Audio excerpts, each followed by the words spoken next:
వరలక్ష్మి వ్రతం ముందు రోజు సాయంత్రం లక్ష్మీ అమ్మవారికి ఈ విధంగా పూజ చేస్తారన్న సంగతి మీలో ఎంతమందికి తెలుసు ఫ్రెండ్స్? తప్పకుండా నాకైతే కమెంట్ సెక్షన్లో కమెంట్ చేయండి. మా తోడుకోళ్ళ వాళ్ళ సైడ్ అయితే రేపు వరలక్ష్మి వ్రతం చేసుకుంటామనగా ముందు రోజు సాయంత్రం ఈ విధంగా ఇల్లంతా శుభ్రం చేసుకొని దీపారాధన చేసుకున్న తర్వాత పూజా మందిరంలో ఇలా మన సింహద్వారం బయట పక్క అమ్మవారికి ఒక పీఠం ఉంచి దానిపైన అమ్మవారి చిత్రపటం ఉంచి అమ్మవారికి అలంకరించుకొని దీపారాధన చేసుకొని దీపం సమర్పించి నమస్కరించుకొని మనస్ఫూర్తిగా ఒకళ్ళైతే లోపల పక్క నుంచి ఉండి మరొకరు బయట పక్క నుంచి అమ్మవారి చిత్రపటంతో లోపలికి అమ్మవారిని ఆహ్వానిస్తుంటే ఇలాగైతే తీసుకొస్తారంటండి. నేనైతే ఫస్ట్ టైం చూస్తున్నాను ఇలా చేయడము.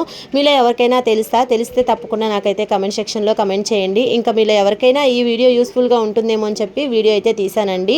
వాళ్ళ సైడ్ అయితే ఈ విధంగా చేసుకుంటారండి. మీలో ఎంతమంది వరలక్ష్మి వ్రతం చేసుకుంటున్నారో అందరికీ కూడా వరలక్ష్మి వ్రత శుభాకాంక్షలు అండి. ఈ వీడియో కనుక మీకు నచ్చితే ప్లీజ్ ఒక లైక్ చేయండి. అలాగే మన ఛానల్ని ప్లీజ్ సబ్స్క్రైబ్ చేయండి.